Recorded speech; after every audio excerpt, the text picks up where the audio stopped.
Hola, buenas noches. Disculpa que por un problema no pude dar sonido a la canción, a la canción de apertura de este día de hoy. Discúlpame, por favor, pero pues para no perder más tiempo, nos lo vamos a brincar esta canción que es muy bella. De todos modos, ahorita te voy a explicar en qué consiste el salmo con el que íbamos a abrir el día de hoy. Bueno, pero vamos a comenzar por lo importante.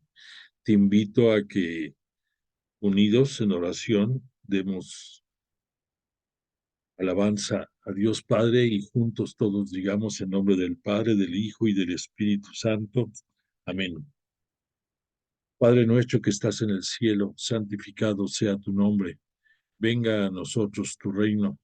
Hágase tu voluntad en la tierra como en el cielo. Danos hoy nuestro pan de cada día. Perdona nuestras ofensas como también nosotros perdonamos a los que nos ofenden. No nos dejes caer en la tentación y líbranos del mal. Amén. Gloria al Padre, al Hijo y al Espíritu Santo, como era en el principio, ahora y siempre, por los siglos de los siglos. Amén.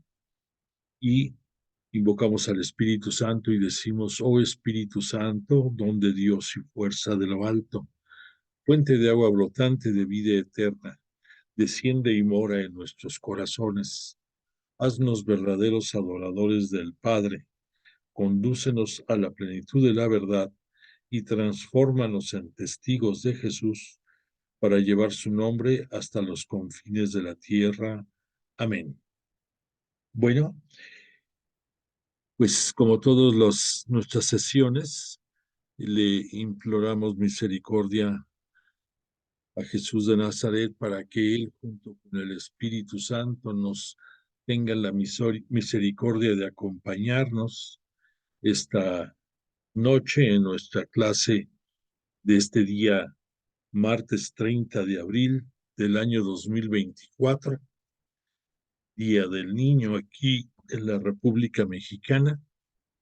Y precisamente, además de que le suplicamos entender en toda su extensión sus enseñanzas, le suplicamos también que tenga misericordia de todos los niños de nuestro país y de todo el mundo. Tenemos que acostumbrarnos a siempre pedir por todos, no solamente por ti, no solamente por tus niños de tu familia, no solamente por los de nuestro país, sino de todo el mundo, que tengamos la habilidad de que así como Jesús nos dijo que dejáramos que los niños se acercaran a Él, porque de ellos era el reino de los cielos, que lo entendamos esto en toda la extensión de la palabra y que nos dediquemos a formar a nuestros hijos, no tanto con palabras, sino con ejemplo, porque lo que nosotros ven, ellos lo imitan. Y entonces, si además de eso podemos darles evangelización e instrucción dentro de nuestra Iglesia Cristiana Católica, fabuloso. Pero si no lo podemos hacer, punto número uno, confiemos en que alguien lo va a hacer. Que no te agobie a ti el pensar, es que no tengo tiempo de formar a mis niños, no tengo tiempo de enseñarles doctrina y para eso tampoco tengo tiempo ni siquiera para llevarlos a la parroquia, al catecismo. No te mortifiques, tú vive correctamente, vive siendo un buen seguidor de Cristo Jesús y ya alguien hará esa evangelización con tus hijos.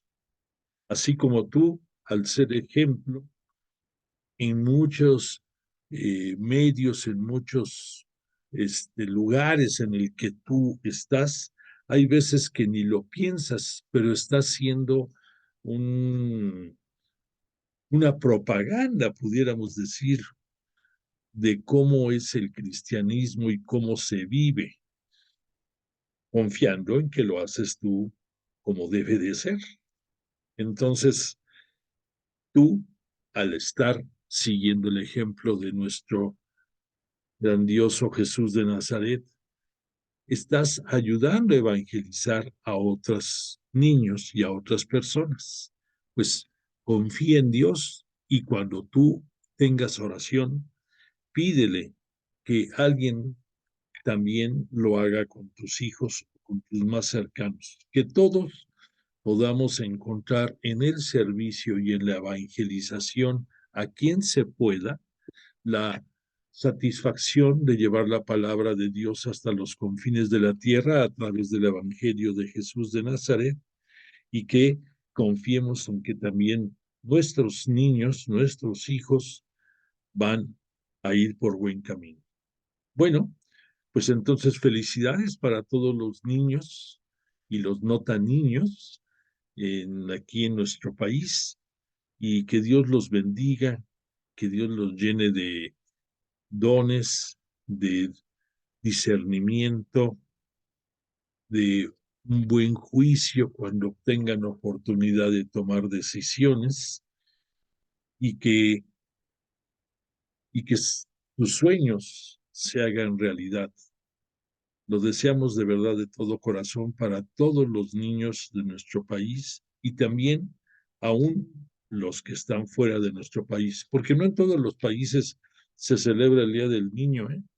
O por lo menos no hoy. Yo tengo familia en, en algunos lugares de Estados Unidos y de Europa, y ahí no lo celebran, por lo menos hoy no lo celebran.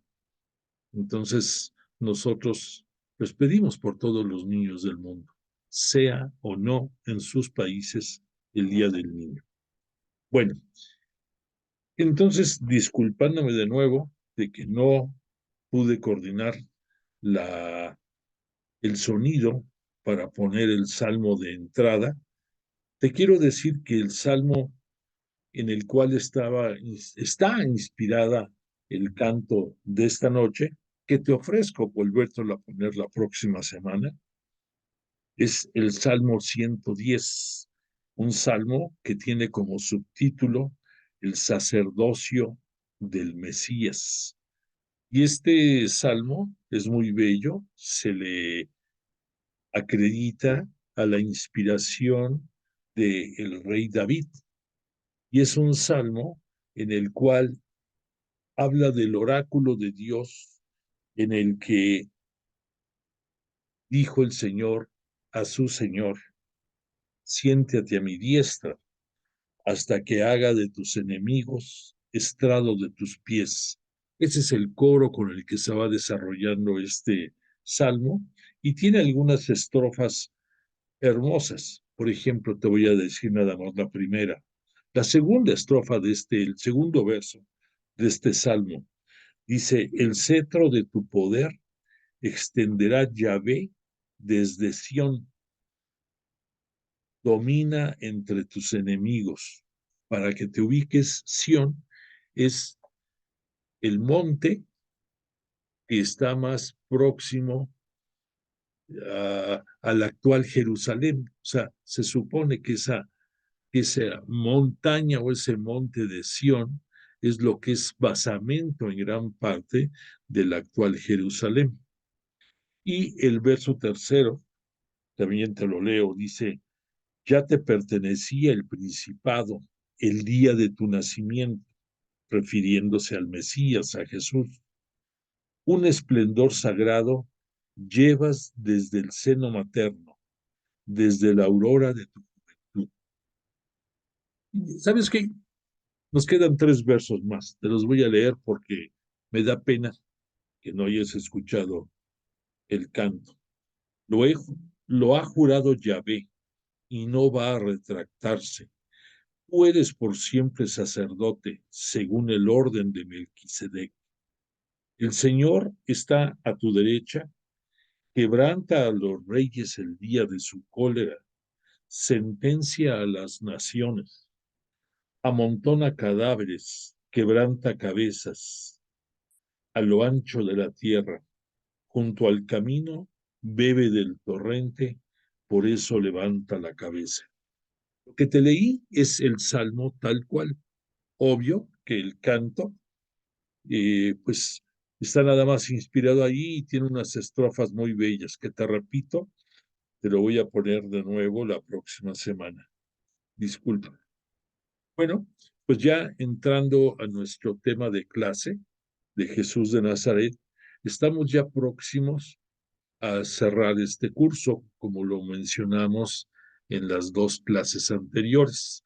Concretamente, es mi intención que en este mes bueno, no en este mes porque estamos todavía en abril, que en el mes de mayo que comienza el día de mañana, vamos a tener las clases para culminar nuestro curso y que vaya más o menos acorde al día de Pentecostés, que este año cae el día 19 de mayo. Entonces, te invito, por favor, a que si tú hay algún punto que hayamos visto en este curso que no te haya quedado muy claro, o si tienes alguna inquietud, alguna duda, o quisieras algún comentario específico sobre el punto que quieras relacionado al curso, por favor, házmelo saber. Tienes el chat, tienes también mi mail, y si no, te lo voy a poner ahorita para que lo tengas presente. Ahí está mi mail y hasta mi teléfono, para que por favor, una de las finalidades de este curso es que de verdad eh, avances, que aprendas, que conozcas más acerca de nuestra religión, porque es algo que otras iglesias y otras, hasta sectas también, se ufanan por estarse capacitando. Y pues si estamos haciendo un esfuerzo nosotros por aprender un poco más acerca de la Biblia, pues hagámoslo bien. Entonces está abierta la invitación. Si quieres utilizar nuestro chat, adelante. Si quieres que nadie vea lo que tú escribes, pues mándamelo a mi mail, por favor. Y ahí está también mi teléfono para cualquier cosa que pueda yo serte útil. Bueno, eh, agradezco mucho a, a Mari Carmen. Ella ha sido la única eh, integrante del chat del curso que tuvo a bien de externarme algunas peticiones sobre posibles cursos futuros que le agradaría que se impartiera. Sigue abierta la invitación a que si tú tienes en mente algún curso relacionado con Biblia, por supuesto, que quisieras que abordáramos después de concluir Jesús de Nazaret, que me lo hagas saber también, por favor, por este medio. Bueno, y redondeando con lo de el día de Pentecostés, te recuerdo, te mandé en este día, este fin de semana, la invitación para que, de ser posible, participes en la gran celebración del día de Pentecostés que se llevará a cabo ese día domingo 19 de mayo a partir de las 10 de la mañana y hasta las 5 de la tarde en el domo de la Universidad Intercontinental. Esta universidad, por si no la ubicas, se encuentra casi entre las estaciones de Fuentes Brotantes y La Joya del Metrobús, para ser claro. Entre esas dos, con dirección al sur, se encuentra la UIC, la universidad donde va a llevarse a cabo este evento. Y este evento, obvio, es un evento magno porque para muchos estudiosos de la Biblia, muy particularmente para la escuela de la que formo parte, del Instituto de Pastoral Bíblica, lo vemos como la gran fiesta, porque es cuando por, por petición de Jesús de Nazaret, ya glorificado en el cielo, Dios Padre le, además de reconocer los méritos por llevar de manera impecable todo el plan que tenía trazado Dios Padre y por lo cual envió en los tiempos de la plenitud a su unigénito, a Jesús, para que a pesar de su divinidad celeste, aceptara el abajarse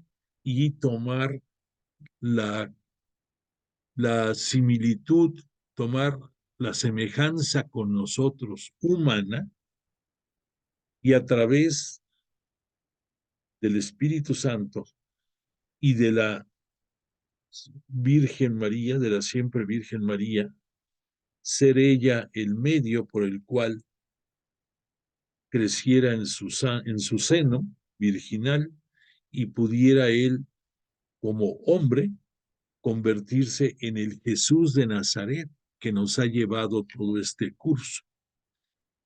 Y entonces ese Espíritu Santo enviado por petición de Jesús de Nazaret hacia sus apóstoles, hacia su madre, la Virgen María, y hacia las santas mujeres que le acompañaban invariablemente en todo su ministerio público, el día de Pentecostés bajó el Espíritu Santo en, como lenguas de fuego que se posaron sobre cada uno de los integrantes y a través de eh, ese envío de Espíritu Santo, tener todos los integrantes la capacidad, la fortaleza, la guía, el arrojo, la parresía de poder llevar la palabra de Jesús, la buena nueva, como Él les pidió, hasta los confines de la tierra, porque de eso la labor no ha terminado y todos nosotros formamos parte de esa misión que Jesús encomienda en principio a sus apóstoles. Bueno, pues entonces ese día es el nacimiento formal de la iglesia, porque Pedro, como cabeza de la iglesia, ya con una actitud poderosa, habla a las multitudes reunidas fuera del cenáculo y a partir de ese momento y gracias a a la exposición magistral que hace sobre la vida de Jesús de Nazaret, ese mismo día domingo se convierten muchísimos, nos cita la Biblia, que fueron aproximadamente 3,000. Recordemos que el número 1,000 para efectos bíblicos significa multitud. El número 3, que es el número de la perfección. Entonces, lo que nos está dando a entender no es tanto que hayan sido 3,000 personas, sino que comienza la iglesia con el número de gente con la que tenía que comenzar. Entonces, eso se da ese día de Pentecostés. Por cierto, que la última clase antes de Pentecostés, o sea, dentro de 15 días, la vamos a dedicar a hacer un estudio con detalle de lo que significa Pentecostés en todas sus dimensiones. Y entonces, bueno, para acabar el comercial, te diré que en esta celebración viene a conducirla el sacerdote eudista, eudista es de su orden religiosa, él viene de Colombia y se llama John Mario Montoya. Este sacerdote es una bellísima persona con una capacidad de comunicación muy grande, tiene mucho fogueo en la adoración carismática, que ya también de esa adoración carismática hablaremos en esa clase que te menciono de Pentecostés también.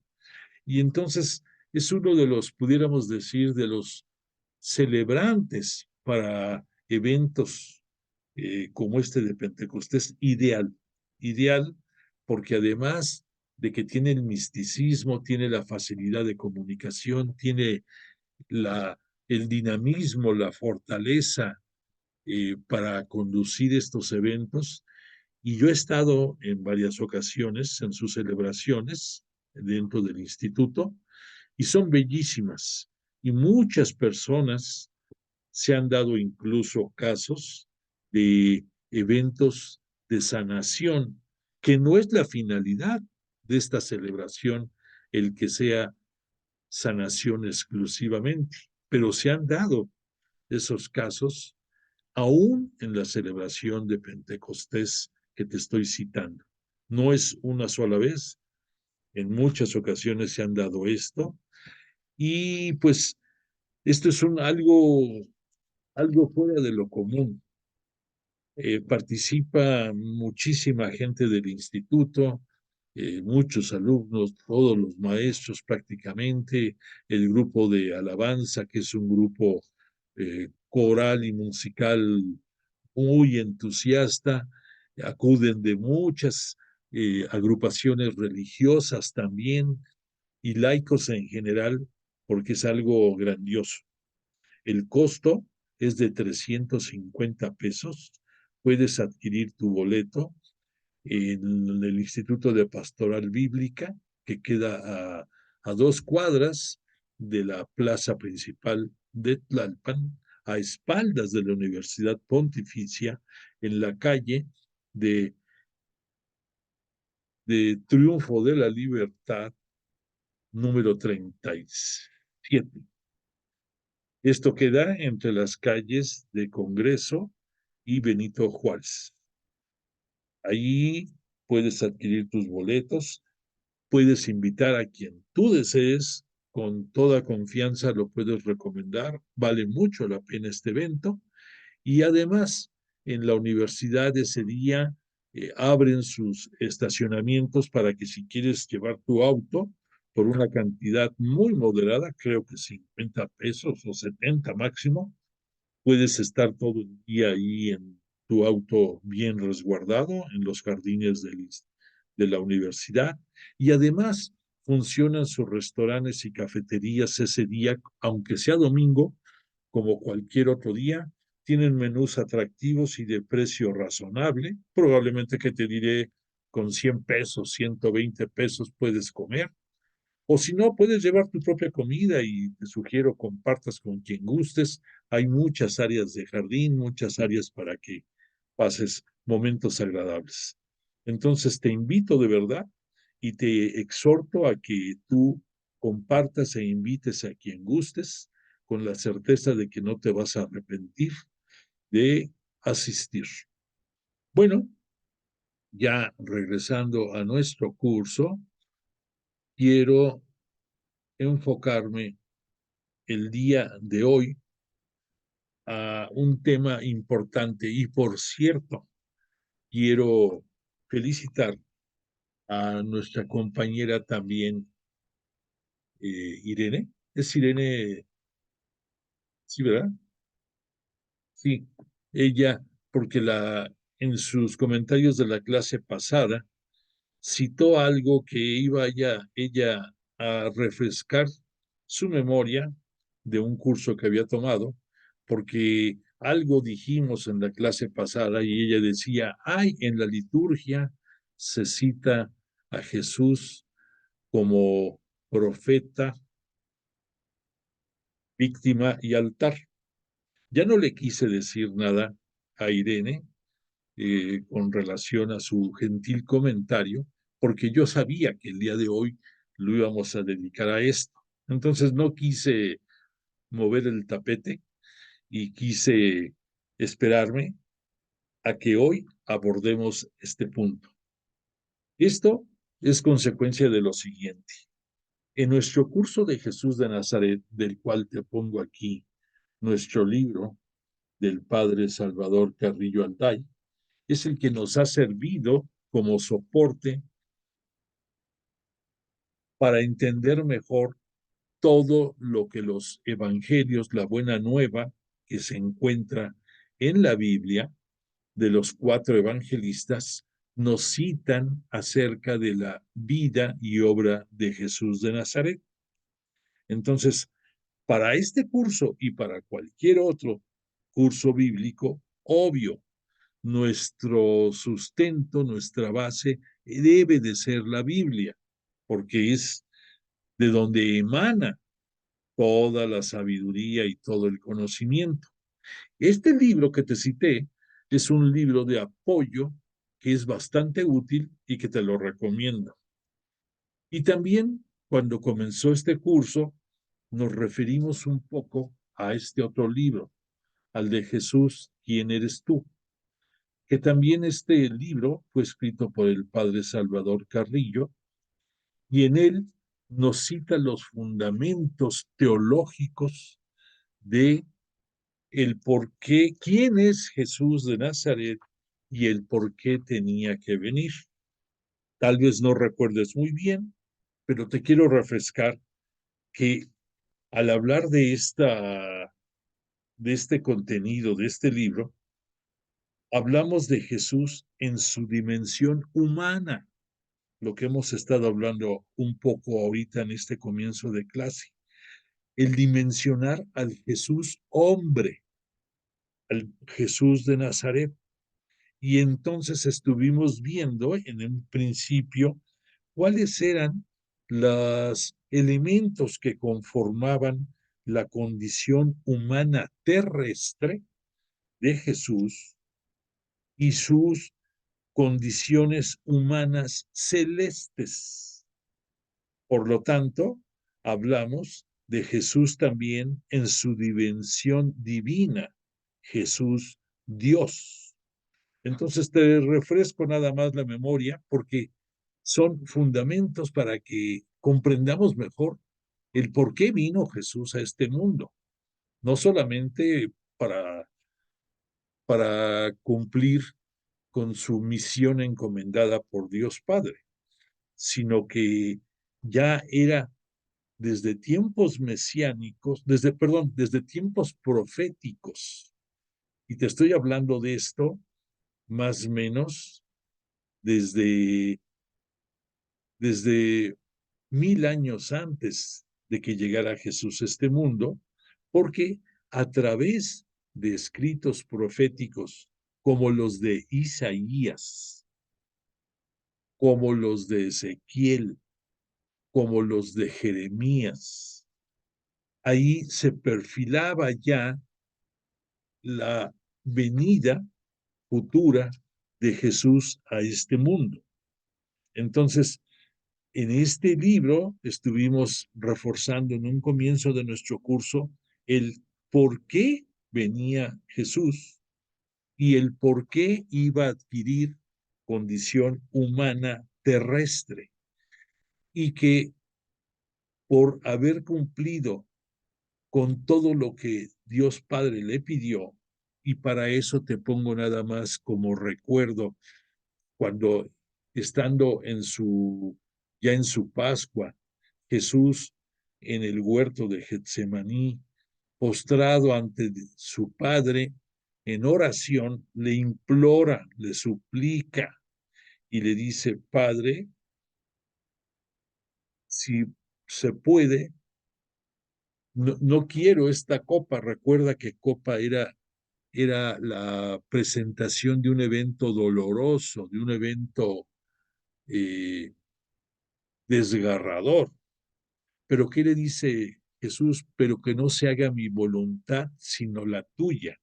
Ahí en esos instantes comprendemos el que Jesús, aún siendo Dios, por, haber, por haberse abajado a nuestra condición humana, y consta de lo que te estoy diciendo, no estoy diciendo no haberse rebajado, sino haberse abajado, porque el decir que se rebajó No le veo sentido porque nosotros estamos creados a imagen y semejanza de Dios.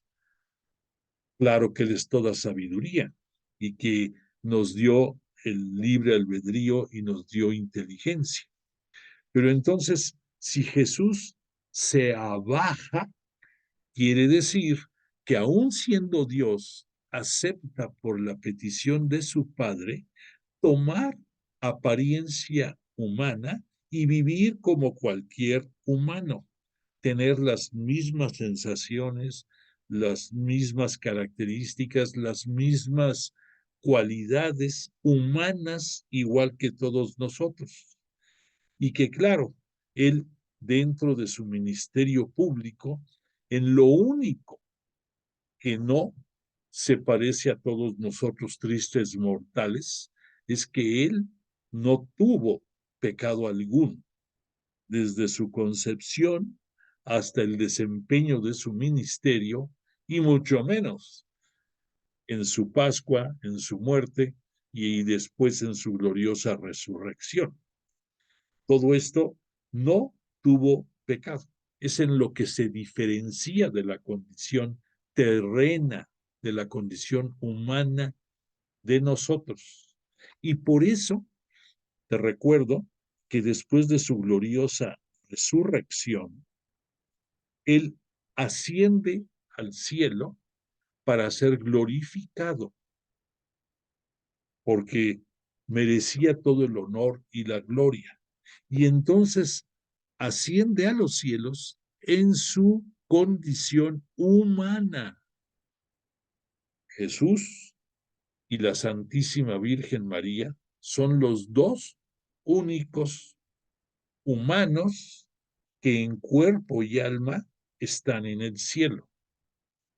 Todos los demás, aunque por Él tenemos la vida eterna conquistada por la obra, por Él haber entregado su vida, haber entregado hasta la última gota de su sangre en remisión del pecado del mundo, con eso nos justifica. Y el decir justificar significa que solo con eso ya tenemos la opción de tener la vida eterna.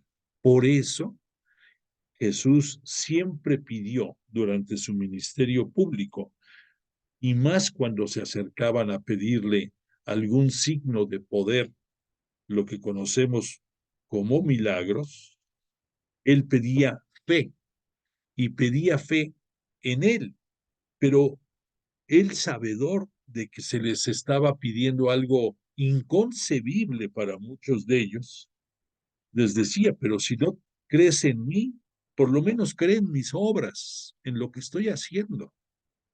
Entonces nosotros, ya casi de 2000 años después, lo dimensionamos perfectamente todo esto.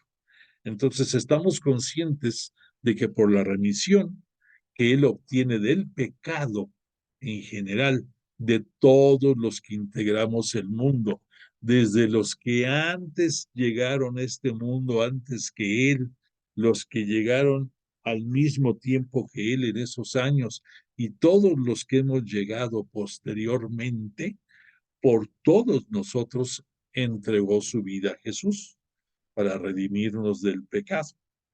Entonces, ahí estamos dimensionando claramente el por qué tenía que abajarse a una condición humana. Y repito, abajarse, no rebajarse, abajarse. Pero entonces Jesús, tenemos que recordar que aún en toda su vida aquí en la tierra, siguió gozando siempre de su divinidad celeste y que obvio, él después de que asciende a los cielos, cuando fue su ascensión, ya 40 días después de que fue su Pascua, él llega al cielo y como humano y también vuelve a estar ahí con todos los derechos de su divinidad celeste. Entonces Jesús hombre, Jesús de Nazaret, está en el cielo. Y Jesús, Dios, también en la misma persona, está en el cielo. Sabemos bien que cuesta un poco de trabajo a veces el entender las tres personas de la Santísima Trinidad, pero así es. El otro día escuché un comentario que se me hizo muy simple, pero muy ilustrativo, perdón. Dice, ¿quieres entender un poco mejor la Santísima Trinidad? Se piensa en el agua. El agua puede estar en varias formas. La conoces el agua líquida, la conoces en forma de hielo, la conoces en forma de vapor o de gas. Dice, imagínate algo parecido es la Santísima Trinidad, que son tres personas consubstanciales, pero diferentes cada una. Bueno, pues entonces todo esto que te digo, te estoy recordando, es para que recordemos del por qué tenía que venir Jesús a este mundo. La otra razón por la que tenía que venir a este mundo, ya también anunciado por las profecías desde tiempo atrás y sobre todo en Isaías, y sobre todo en Isaías tercero, el último de los escritores del libro de Isaías, que nos habla del siervo de Yahvé, que ya cuando se faltaban más o menos como 400 años antes de que viniera a este mundo, con los avances ya teológicos actualizándose, pudiéramos decir, nos habla del siervo sufriente de Yahvé. ¿Por qué? Porque Jesús, hombre, iba a venir a padecer, iba a venir a entregar su vida. Y eso pues no podemos negar que es algo que no cualquiera puede pasar, esa dura prueba. Recuerda, no pierdas la óptica de que Jesús como humano, como tú, igual a ti en tus sentimientos, en tus sensaciones, en tu desesperación, en tu estrés, en tu angustia, Él lo pasó igual que nosotros. Por eso es es inaudito que hay gente que dice, bueno, pues es que Jesús, pues es Dios, ¿cómo no iba a pasar eso? Pero nosotros estudiosos de la Biblia sabemos que hay un Jesús terrestre, dimensión terrestre, y que por lo tanto él, como humano, sufrió y pasó pruebas dolorosísimas y salió airoso. Y por lo mismo también no hay nada, absolutamente nada que Jesús nos pida que Él no lo haya hecho o no lo haya vivido. Él nos conoce mejor que nadie porque se hizo uno como nosotros. Bueno, pues entonces esa segunda característica del siervo sufriente de Yahvé, repito, se manifiesta a través de las profecías de Isaías y sobre todo del tercer Isaías. Y la tercera condición que tenía que tenía que aparejarse a estas dos situaciones del Hijo de Dios. Recordemos que eso es básico, es su mesianidad. La mesianidad que desde mucho tiempo atrás, también a través de los profetas, se fue dando a conocer poco a poco. Recordemos que la historia de la salvación es progresiva y a ojos de algunos piensan que lenta.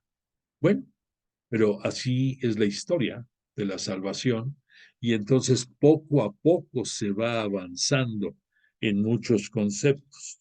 Entonces, el mesianismo de Jesús también lo podemos encontrar el origen en el capítulo 9 del libro de Isaías, concretamente en el verso número 5.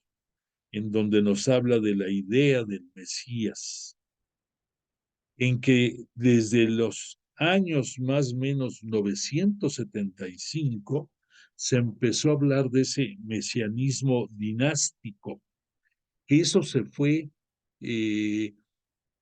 madurando, pudiéramos decir, cuando vino la época del destierro de los judíos hacia Babilonia. ¿Por qué?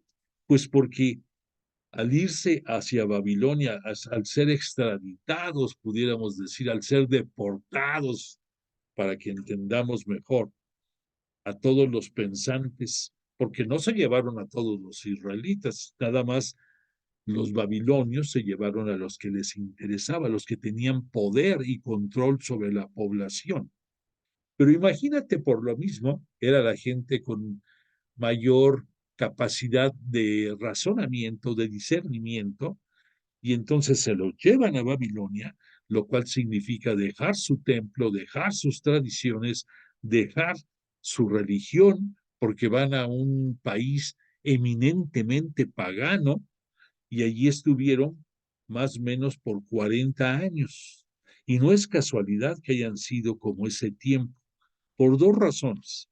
En primer lugar, porque si fueron llevados a Babilonia, fue porque la corrupción y la degradación desde el punto de vista religioso había sobrepasado los límites.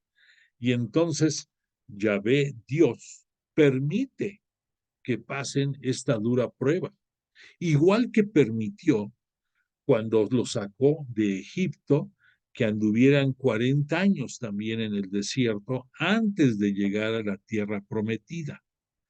¿Qué te indica esto? También cuando fue el tema del éxodo, pues los judíos estaban bajo la opresión egipcia, ahora es bajo la opresión babilónica, pero nos habla de la necesidad de purificación de ellos desde el punto de vista religioso. Y por eso tuvieron que pasar estas dos grandes pruebas por tiempos similares. Recordemos que el número 40 nos indica un ciclo nuevo y que por lo tanto era necesario que amalgamaran, estando en el exilio, todo lo que habían perdido. ¿Cómo dice el dicho? Que nadie sabe lo que tiene hasta que lo ve perdido.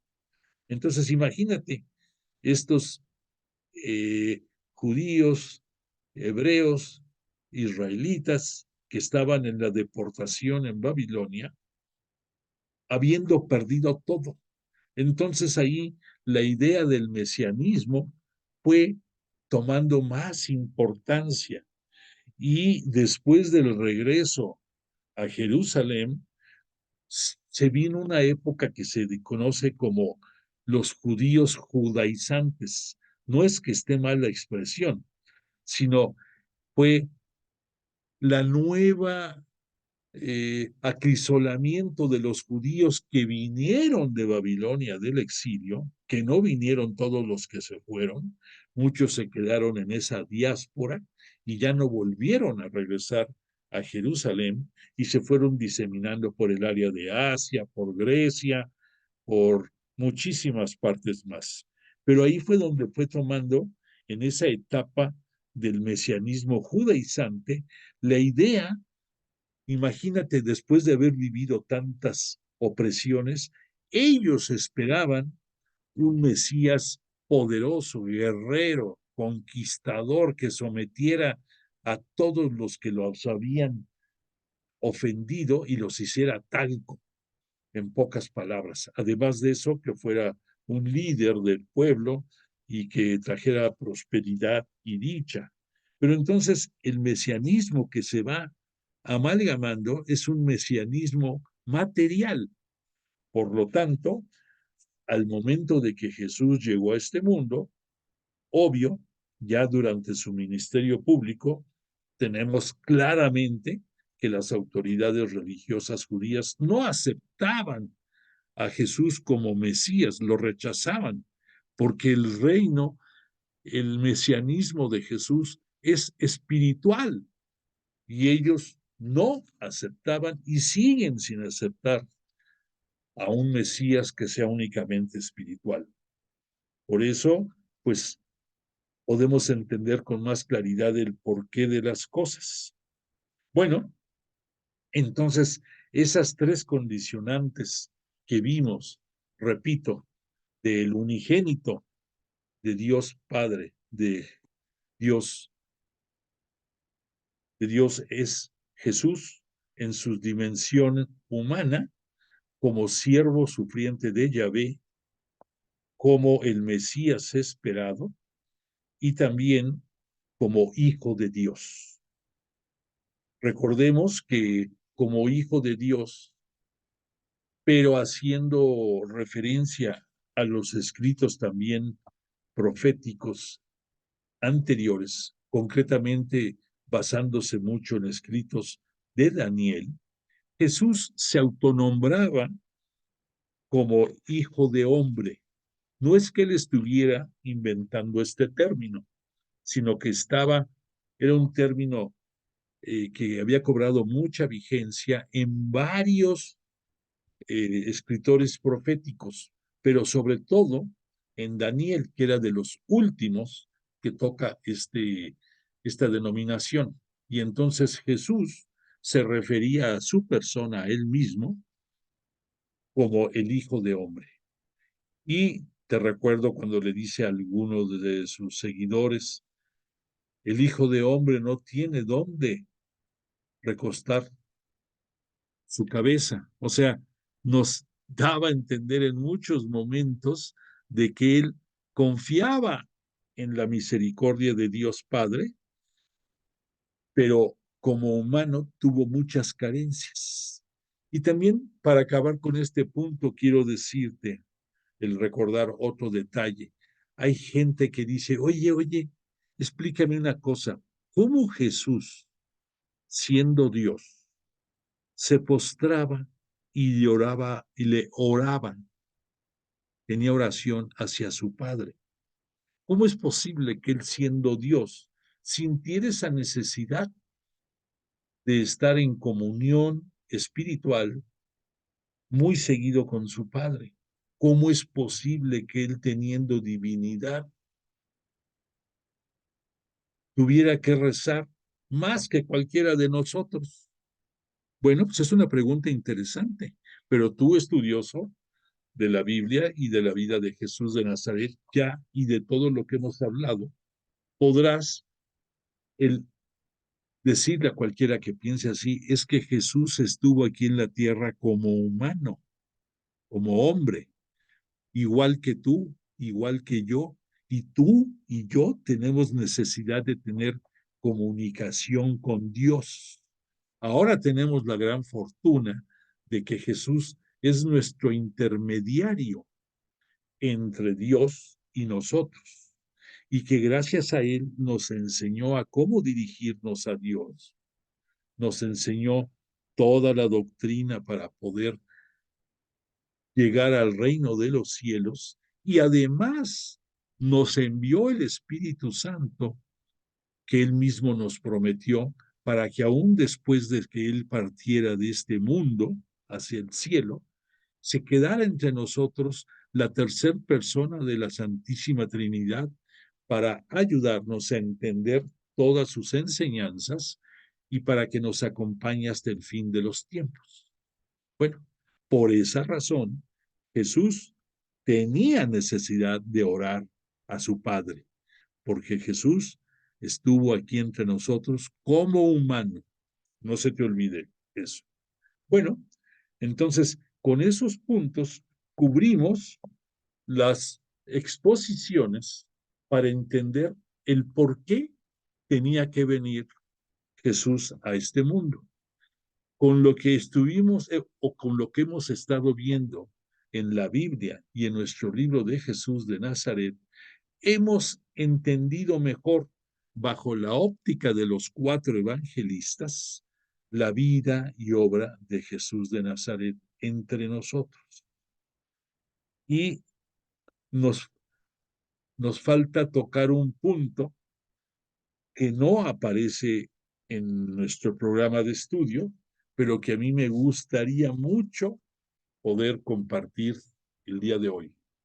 Y te voy a hablar un poco sobre este otro libro escrito por el padre Carrillo Alday, haciendo referencia a la epístola de los Hebreos.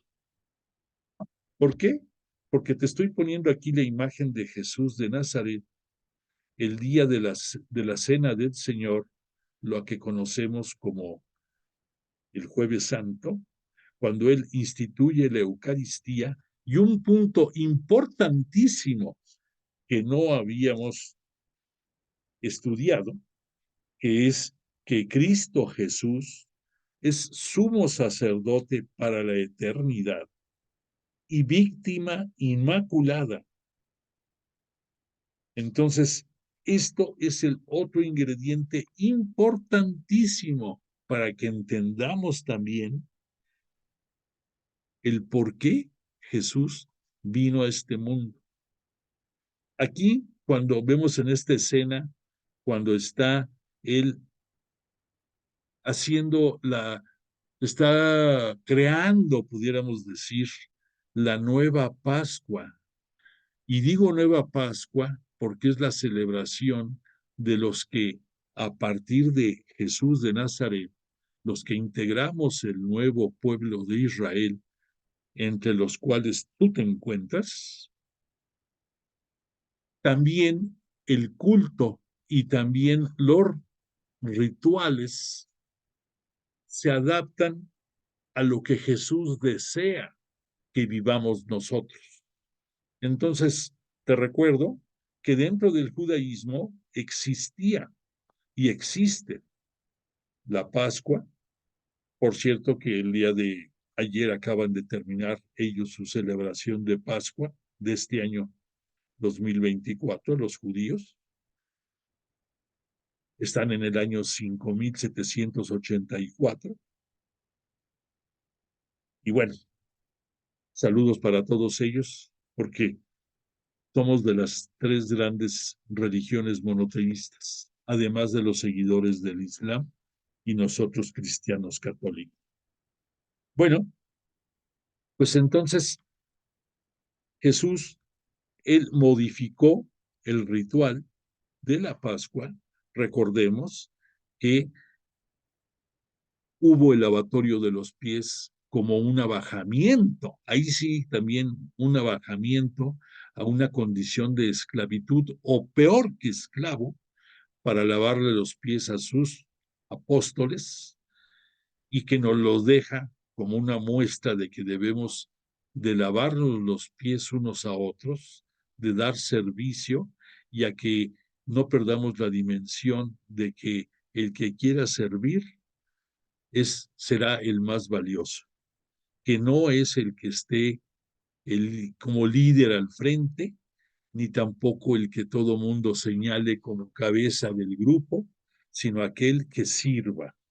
Bueno, después de eso, el otro gran signo fue la institución de la Eucaristía, cuando Jesús parte el pan ácimo. Recordemos que ácimo es sin levadura, recordando cuando salieron de Egipto, pero ese mismo pan lo parte y lo comparte con sus apóstoles y les dice: tomad y comed, que este es mi cuerpo.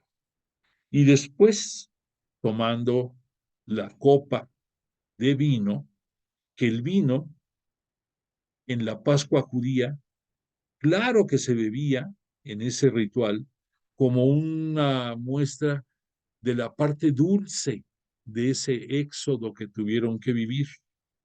Los judíos comenzaban su Pascua consumiendo hierbas amargas y una mermeladita más medio dulce que se le llama jaroset, y eso era además del cordero pascual que comían, que la palabra correcta es manducaban, así se dice cuando comen el cordero pascual.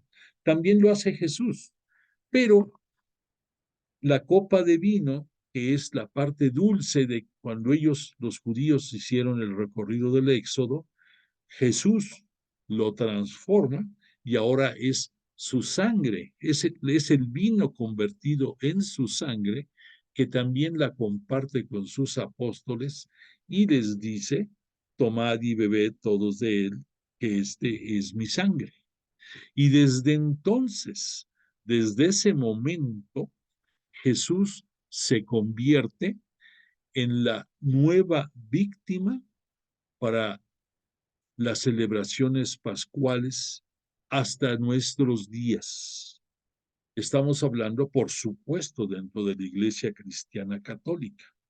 Jesús es ahora la víctima, ya no tiene que ser el cordero pascual que se inmola y se consume.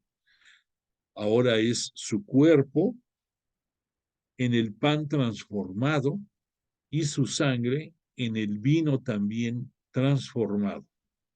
Entonces, este nuevo ritual que él mismo nos pide, Jesús, que lo recordemos en su memoria, desde ese día y hasta el día de hoy y hasta el fin de los tiempos, será siempre igual. Ya no se requiere de un animal para expiar los pecados. Es Jesús la víctima ideal que se entregó por la remisión de nuestro pecado, del pecado del mundo, y que por única vez Él pasó por la cruz para demostrar, para confirmar que ese pan y ese vino tenía sustento, que Él es la persona que se convierte, que, que se convirtió en pecado, pudiéramos decir. Se convierte en pecado y por lo mismo muere por el pecado del mundo, pero con esa sola ocasión que lo hizo, queda para toda la eternidad.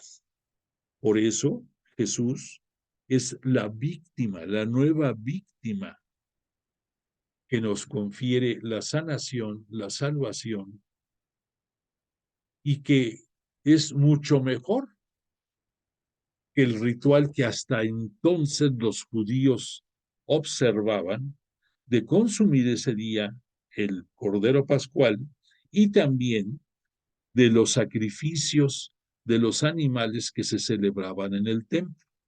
Ya vimos, ya estudiamos el por qué después de este evento se rasgó el velo del templo. ¿Por qué? Porque era el anuncio de la nueva transformación religiosa y ahora tenemos acceso a Dios en el momento que deseemos. Ya no tenemos que esperar como en aquellos tiempos el sumo sacerdote lo hacía por una vez en el año, el día de la expiación. Y ahora Jesús también, al ser víctima y al ser el mediador entre nosotros y el Padre, se convierte en el sacerdote, pero no cualquier sacerdote, ni siquiera el sumo sacerdote. Tiene una categoría y una dimensión mucho, muy por encima de lo que dentro del judaísmo significaba ser sumo sacerdote. ¿Por qué?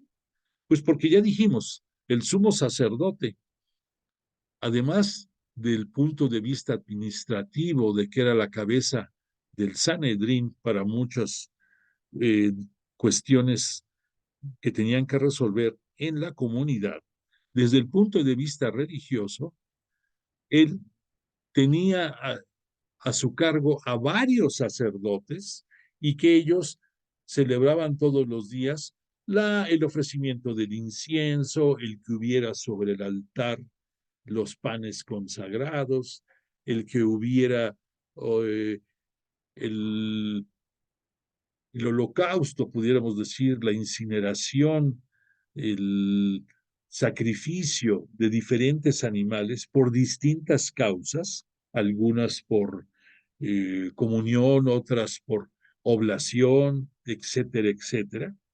Pero siempre eran animales que se sacrificaban y que de acuerdo a las creencias de ellos y las costumbres, pensaban que la sangre de estos animales iba a ser el vehículo por el cual obtener el perdón de Dios, de Yahvé Dios.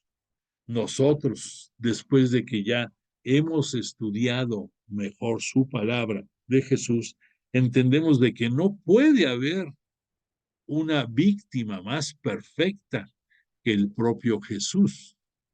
Ahora estamos entendiendo también que no puede haber un mayor sacerdote que el propio Jesús.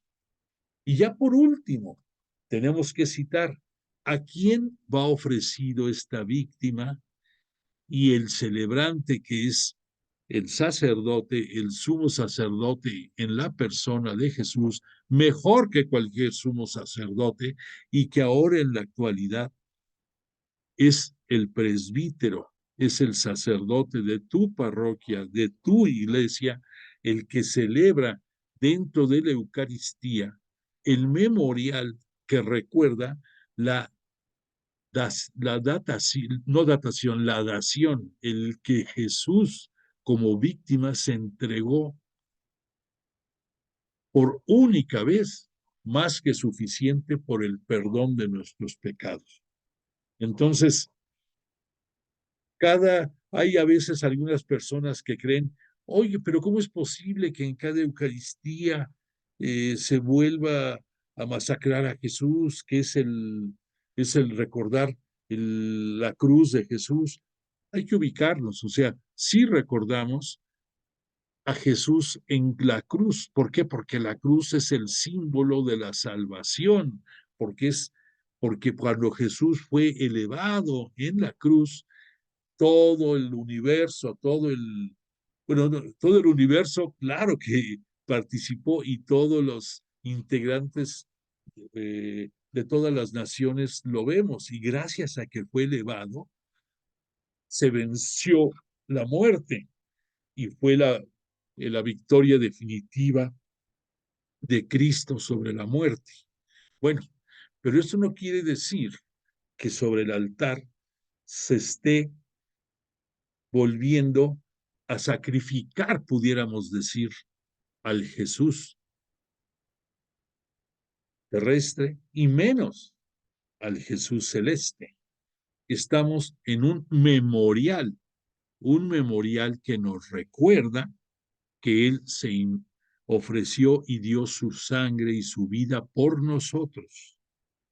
Pero es un memorial y eso se celebra en todo el mundo. Y Jesús, en la transubstanciación que hay de las especies, se convierte el pan y el vino en su cuerpo y su sangre. Pero no es que Jesús esté descendiendo al altar para que se haga esto. Jesús está en el cielo. Jesús desde ahí recibe toda la gloria a través de los sacerdotes, de los presbíteros que recuerdan el memorial de su pasión y muerte y también de su gloriosa resurrección. Porque si todo hubiera quedado en la muerte, hubiera sido un fracaso, hubiera sido una derrota, hubiera sido una decepción para todos.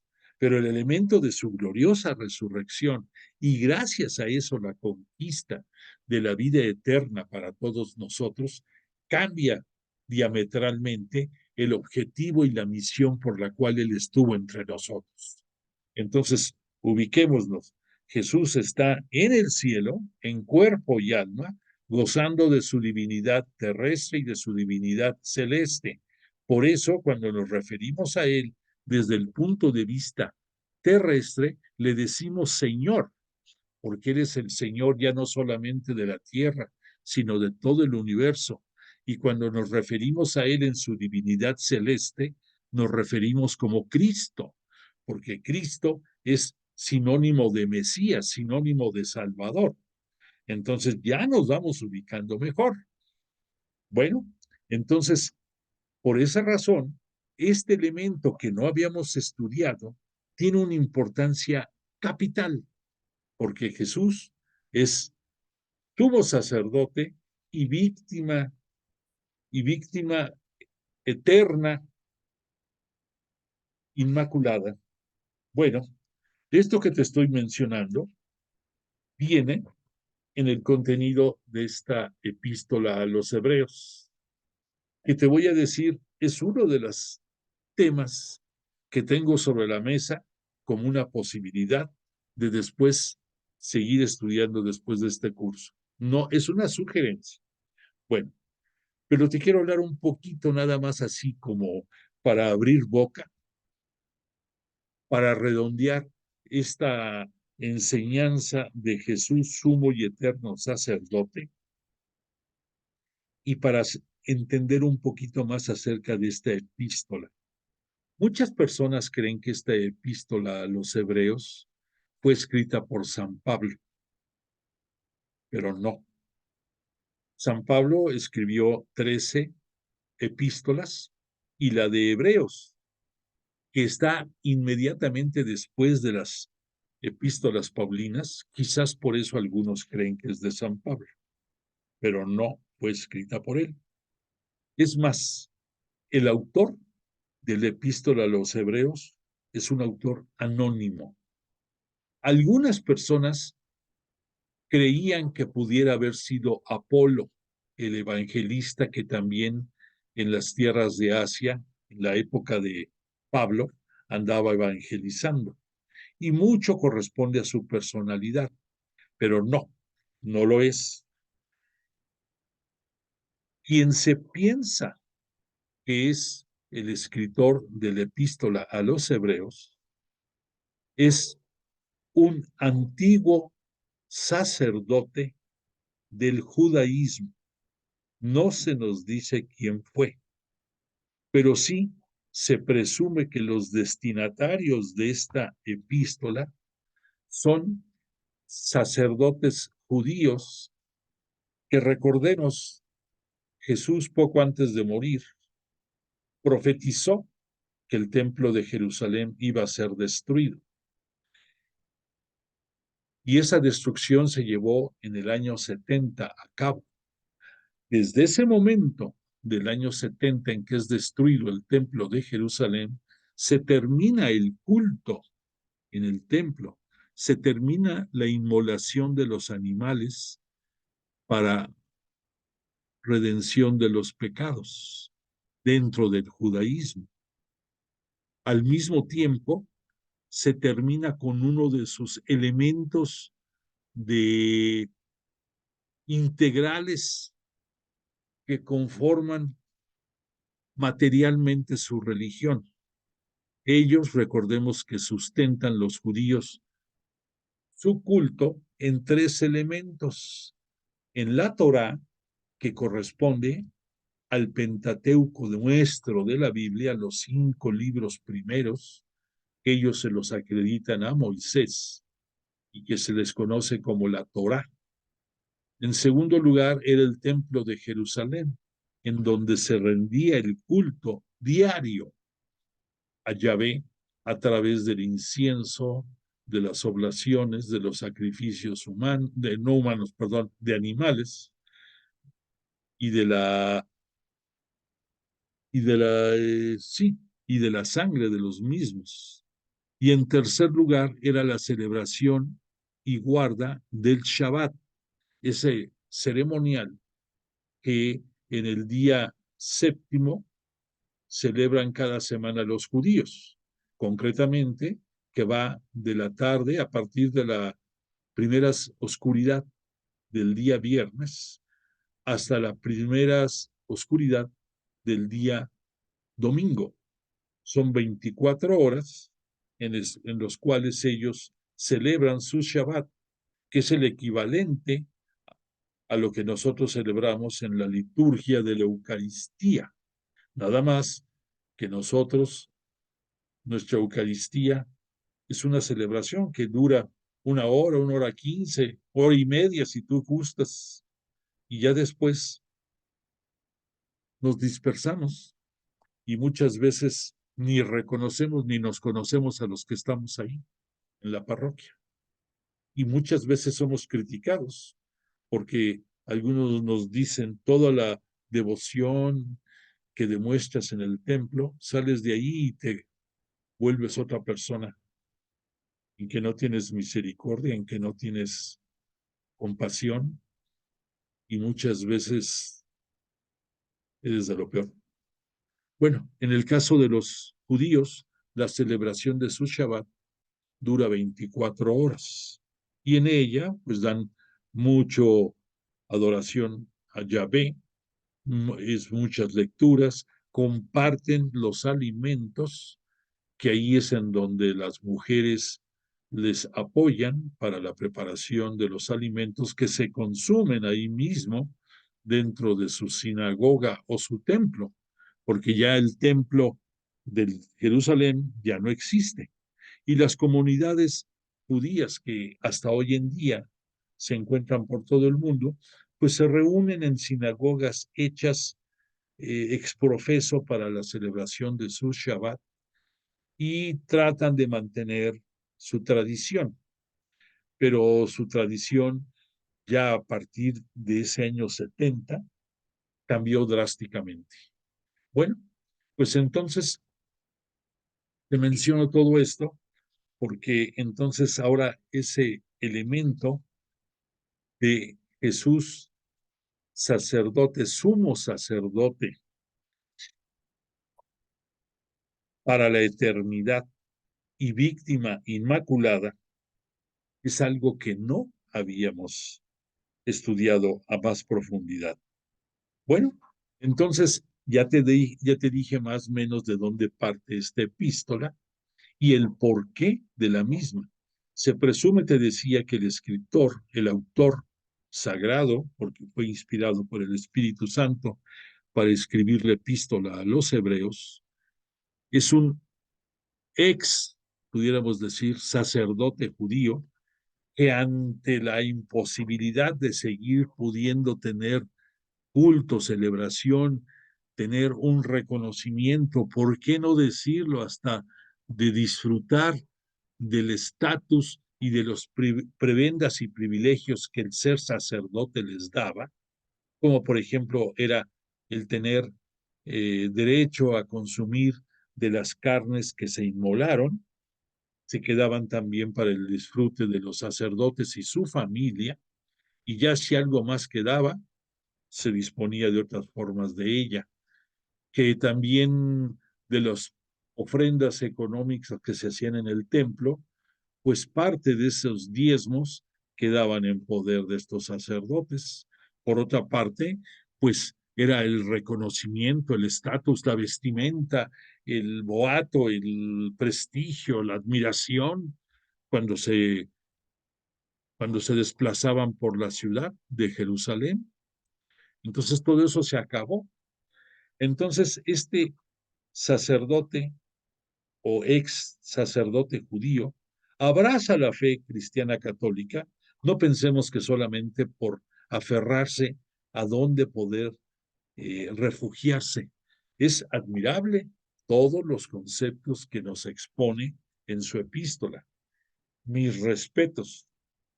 Te da unas cátedras teológicas, te da unas cátedras cristológicas, escatológicas y de mesianismo impresionantes. Y no puedes tú pensar que alguien que era sacerdote judío es el que escribió esto. Y además que los destinatarios de esta epístola son otros sacerdotes que los está invitando a que abracen la fe cristiana católica y les da las razones y les da los sustentos y les da, ahora sí que les da el remedio y el trapito, como decimos, para que abracen la fe cristiana católica. Entonces, es una bella epístola y, y que nos cubre ese aspecto no contemplado en nuestro estudio. Bueno, ahora para... No te quiero hablar más de esta epístola porque pues si hay oportunidad ya la veremos cuando sea, cuando haya que ver. Pero te quise preparar una lámina importantísima para cerrar tu comprensión de la vida y obra de Jesús en este mundo.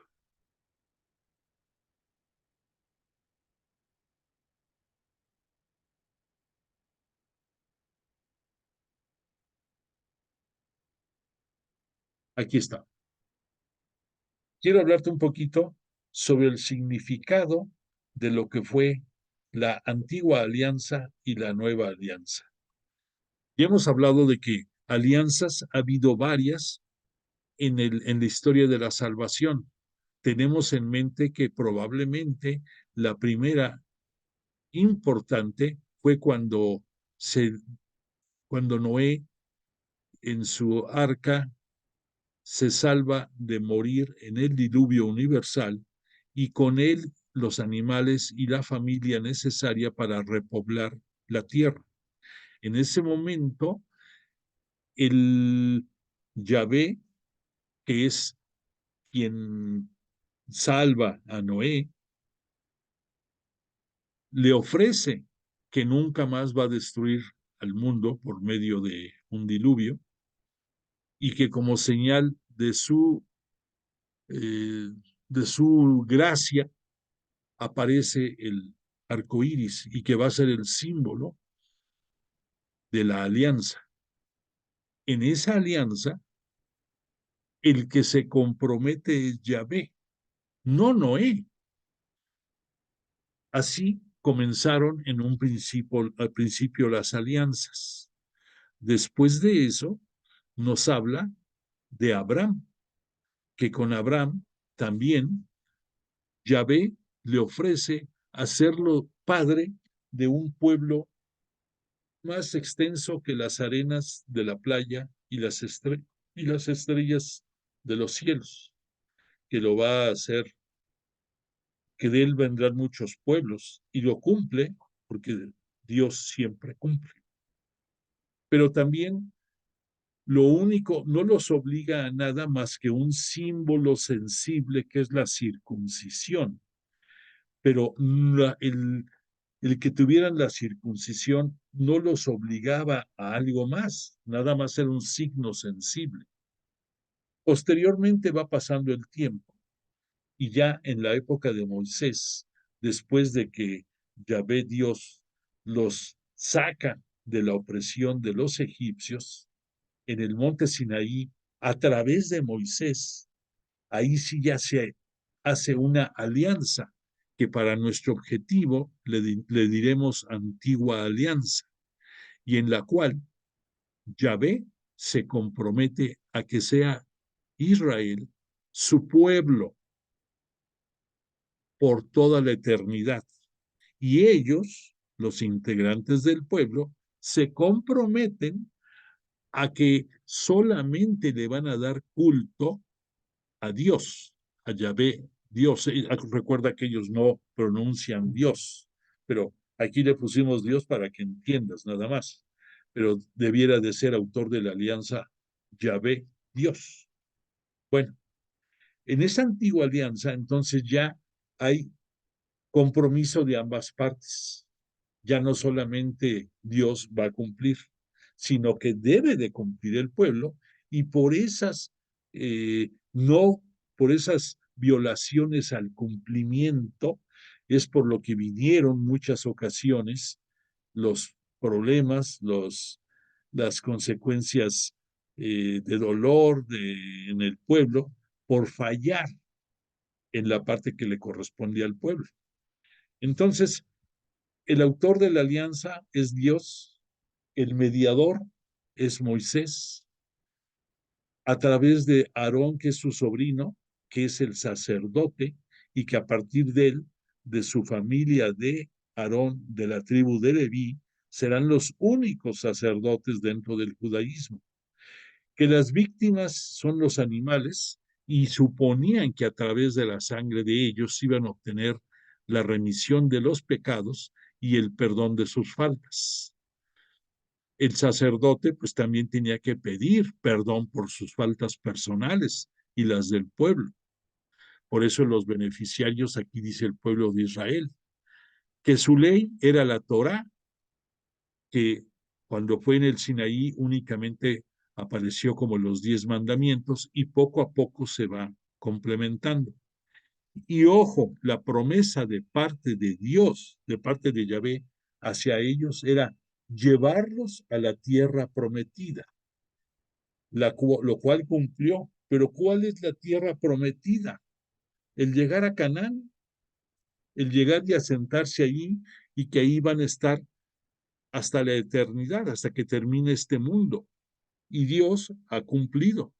Que tenemos altibajos y que ahorita están agarrados de la greña y del chongo los israelitas y los de los grupos radicales palestinos y otros países más, pero la promesa de Yahvé Dios fue llevarnos a esa tierra y nada más. ¿Qué pasa en la nueva alianza? Que gracias a Jesús de Nazaret podemos gozar nosotros. El autor de la alianza es Dios Padre. Recuerda que gracias a que Jesús de Nazaret por misericordia nos comparte a su Padre, nos hace hermanos de Él y nos hace hijos también de Dios Padre. Y por lo mismo tenemos comunicación igual que Jesús en cualquier momento con Él, podemos dirigirnos a Él y por si fuera poco, aunque no forma aquí parte de la alianza, pero todavía hasta nos comparte a su madre, la Santísima Virgen, como custodia de la iglesia y también como madre nuestra. Algo único. El mediador de esta alianza, ¿quién es? Es Jesús. Él es el mediador, porque ya dijimos que Él se convierte en el sumo y eterno sacerdote. Y a través de Él llegamos a Dios Padre. El sacerdote terreno, él también, como parte del pueblo, tiene que pedir por limpiar sus pecados y los de todos los que integramos la comunidad. Pero el mediador original de esta alianza es Jesús, Hijo, que se encuentra en los cielos, en donde nos tiene guardado nuestro espacio para gozar de la vida eterna. Que Jesús es también el sacerdote, el sumo sacerdote, ya vimos ahorita ya abrimos boca de por qué es el sumo sacerdote, porque no puede haber nadie más grande que él, como oferente ante Dios Padre, como Jesús, y que la víctima es el propio Jesús también, que entregó hasta la última gota de su sangre y su cuerpo masacrado en la remisión de nuestro pecado. Entonces Jesús es mediador, sacerdote y víctima. Llámese también que Jesús es sumo sacerdote, es oferente y es víctima. Puedes cambiar las denominaciones de estos nombres, pero el fondo es el mismo. Jesús es la víctima, el siervo sufriente de Yahvé, que él mismo, ofreciéndole al Padre su vida por la remisión de nuestro pecado, se convirtió en mediador y gracias a su mesianidad nos conquistó el perdón de los pecados y nos abre por su gloriosa resurrección la oportunidad de la vida eterna. Los beneficiarios somos todos nosotros, el nuevo pueblo de Dios, el nuevo pueblo de Israel, el nuevo pueblo que somos toda la humanidad completa y que esperamos su parucía, que se dará al final de los tiempos. Que la ley de Jesús es la ley del Espíritu grabada en tu corazón. Ya no tienes que hacer muchas cosas más que tener un corazón de carne, el dejarte guiar y el hacer el bien y sobre todo el creer en Cristo Jesús. Y con eso tienes gran camino andado. Y lo más importante, la promesa de esta nueva alianza no es una tierra en este mundo, es la tierra eterna, es el cielo, el reino de los cielos. Esa es una gran diferencia de que te lleven a un lugar terrenal a que te lleven a un lugar eterno para darle gloria a Dios, para poder compartir con Jesús, con María, con todos los espíritus que queremos encontrarnos allá algún día.